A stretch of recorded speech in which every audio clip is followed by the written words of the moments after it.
ভালো আছে। অভিনন্দন অভিনন্দন।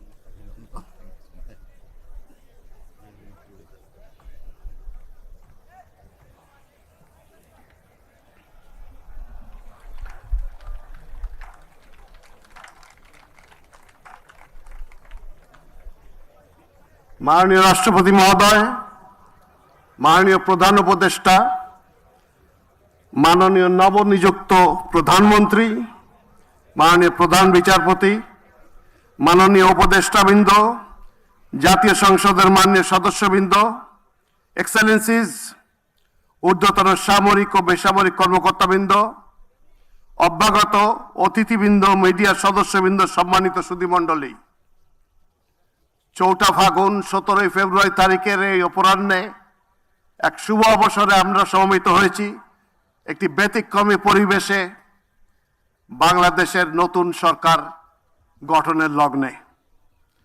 আসসালামু আলাইকুম, শুভ অপরাহ্ন অ্যান্ড গুড আফটারনুন। আপনাদের সকলকে গণপ্রজাতন্ত্রী বাংলাদেশ সরকারের নবনিযুক্ত প্রধানমন্ত্রী ও মন্ত্রিসভার সদস্যগণের শপথ গ্রহণ অনুষ্ঠানে স্বাগত জানাচ্ছি। অনুষ্ঠানের শুরুতে পবিত্র কোরআন থেকে তেলাওয়াত করবেন হাফেজ কারি মাওলানা মুহাম্মদ আবু রাইহান, ইমাম, বাংলাদেশ জাতীয় সংসদ সচিবালয়।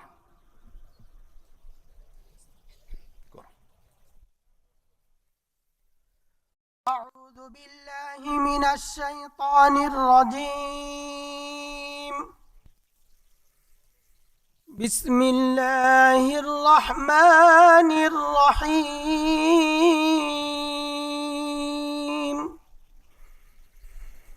قل اللهم مالك الملك تؤتي الملك من تشاء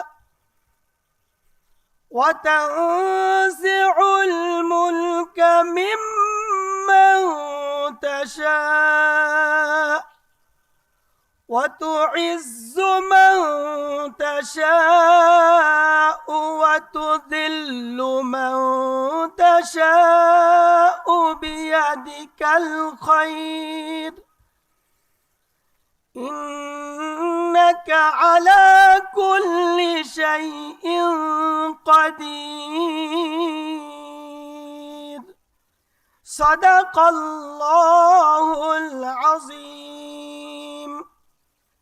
সূরা আল ইমরানের 26তম আয়াতে কারিমা তেলাওয়াত করা হলো, যার বাংলা অর্থ এইরূপ: হে নবী, তুমি বলো, হে রাজাধিরাজ মহান আল্লাহ, তুমি যাকে ইচ্ছা তাকে সাম্রাজ্য দান করো, আবার যার কাছ থেকে চাও তা কেড়ে নাও। যাকে ইচ্ছা তুমি সম্মানিত করো, যাকে ইচ্ছা তুমি অপমানিত করো। সব রকমের কল্যাণ তো তোমার হাতেই নিবদ্ধ।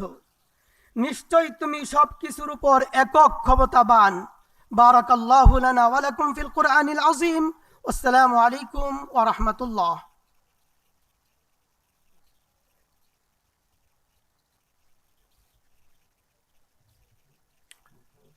সম্মানিত সুধীবৃন্দ, অনুষ্ঠানের শুরুতে গভীর শ্রদ্ধায় স্মরণ করছি স্বাধীনতা যুদ্ধের নিগৃহীতা মা বোনদের। একই সাথে ছাত্র জনতার গণ অভ্যুত্থানের সকল শহীদদের প্রতিও গভীর শ্রদ্ধা জ্ঞাপন করছি এবং তাদের বিদেহী আত্মার মাগফিরাত কামনা করছি। এ শুভ অনুষ্ঠানে 3 পর্বে যথাক্রমে মাননীয় প্রধানমন্ত্রী, মন্ত্রীবর্গ ও প্রতিমন্ত্রীবৃন্দ শপথ গ্রহণ করবেন।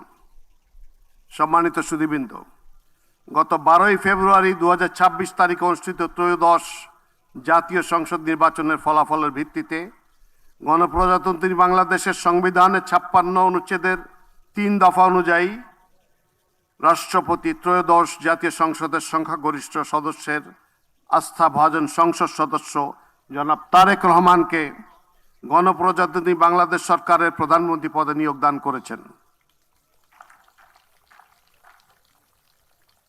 আমি এখন নবনিযুক্ত মাননীয় প্রধানমন্ত্রী জনাব তারেক রহমানকে অনুগ্রহপূর্বক রাষ্ট্রপতি মহোদয়ের নিকট প্রধানমন্ত্রী পদের শপথ ও গোপনীয়তার শপথ গ্রহণ করার জন্য সবিনয় অনুরোধ জানাচ্ছি।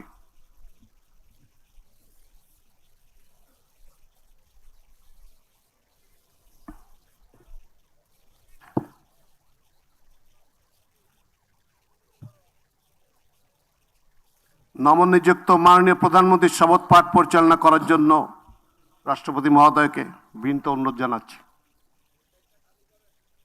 বিসমিল্লাহির রহমানির রহিম। বিসমিল্লাহির রহমানির রহিম। আমি আমি সশ্রদ্ধ চিত্তে তারেক রহমান সশস্ত্র চিত্রে শপথ করিতেছি যে শপথ করিতেছি যে আমি আইন অনুযায়ী আইন অনুযায়ী সরকারের প্রধানমন্ত্রী পদের কর্তব্য বিশ্বস্ততার সহিত পালন করিব। বিশ্বস্তার সহিত পালন করিব। আমি আমি বাংলাদেশের প্রতি অকৃত্রিম বিশ্বাস ও আনুগত্য পোষণ করিব। আমি সংবিধানের রক্ষণ সমর্থন ও নিরাপত্তা বিধান করিব। আমি ভীতি বা অনুগ্রহ অনুরাগ বা বিরাগের বশবর্তী না হইয়া সকলের প্রতি আইন অনুযায়ী যথাবিহিত আচরণ করিব। এবার মাননীয় প্রধানমন্ত্রীর গোপনীয়তার শপথ পাঠ পরিচালনা করার জন্য রাষ্ট্রপতি মহোদয়কে বিনীত অনুরোধ জানাচ্ছি। আমি তারেক রহমান সশস্ত্র চিত্রে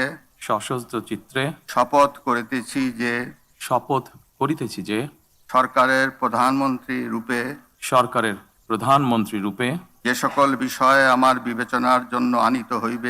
যে সকল বিষয় আমার বিবেচনার জন্য আনিত হইবে বা যে সকল বিষয় আমি অবগত হইব তাহা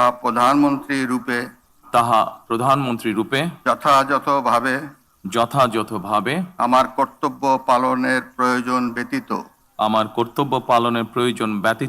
প্রত্যক্ষ বা পরোক্ষভাবে কোনো ব্যক্তিকে জ্ঞাপন করিব না বা কোনো ব্যক্তির নিকট প্রকাশ করিব না। ধন্যবাদ। মাননীয় প্রধানমন্ত্রীকে পদের শপথ ও গোপনীয়তার শপথ স্বাক্ষর করার জন্য এবং স্বাক্ষর শেষে নির্ধারিত আসন গ্রহণ করার জন্য বিনীত অনুরোধ জানাচ্ছি। জি।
দুইটাই